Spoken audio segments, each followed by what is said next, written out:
Welcome back. The coronavirus is spreading. Now we know that 213 people are dead, nearly 10,000 confirmed cases across the world, including 2 in the UK. The first person-to-person transmission in the United States, meanwhile, has been reported in Illinois. The World Health Organization is declaring this a global emergency now. The U.S. State Department is advising Americans not to travel to China. Fox Business reports the House Energy and Commerce Committee is planning an open hearing with the CDC and the National Institute of Health officials for next week. Joining me right now, a member of that committee, Texas Congressman, medical doctor Michael Burgess. Congressman, it's good to see you this morning. Thanks very much for joining us. Well, thanks for having me on. I appreciate it. What are you expecting to come out of this committee? What answers do you want at this point? Well, you saw how this story evolved and how the situation escalated over this last week. I am grateful the State Department has put their highest level of travel restriction, travel warning on this, on travel to China. I think the World Health Organization did the right thing by declaring this virus to be an emergency. And I think that could have probably happened a few days earlier. And there will be more information that has come to the front by next week. Literally, we should have some type of briefing on this, if not once a week, twice a week. It is a serious situation. Look, I've been here through SARS, bird flu 1, bird flu 2, swine flu, Zika, and Ebola. But this one seems different, and this one, to me, is more concerning. All I keep hearing is the most important thing is to wash your hands. Is there anything else you can give us in terms of how to protect ourselves from this coronavirus other than just the obvious things like washing your hands? And don't travel to China. Don't put yourself where the virus is. Now, unfortunately, the poor gentleman who had suffered the person-to-person transmission in his own home, if that were the case, and this is important for healthcare workers, if you're taking care of someone, obviously you do need to take significant precautions. Washing your hands is critically important. Proper type of face mask might be important if you had a household contact. Right now, that's rare in the United States, not rare in obviously in China. Don't go there. Don't put yourself in that environment because the risk goes up substantially.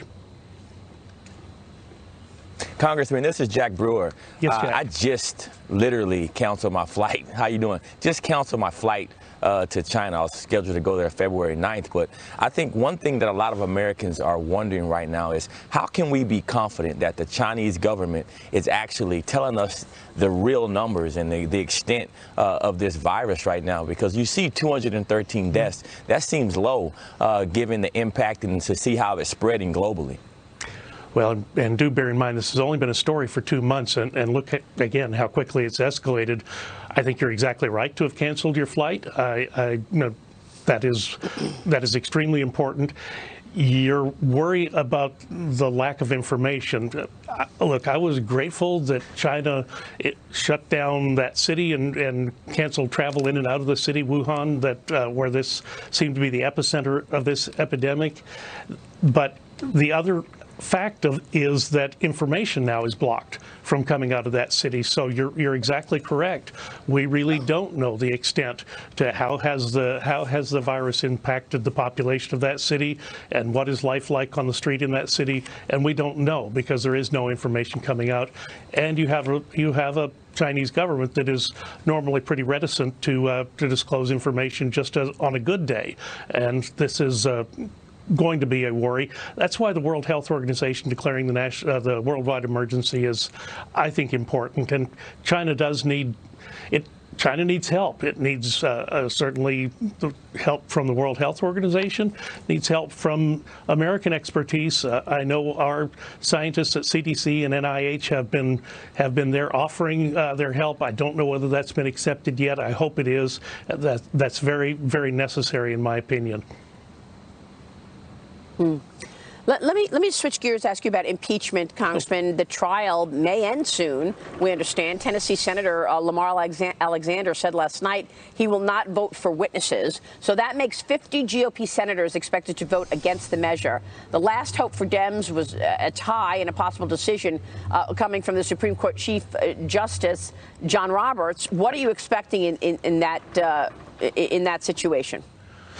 Well, I think this may be one of the, if not the last day, one of the last days that we'll be exposed to this, and that we can reach the point where we'll say our long national nightmare is over.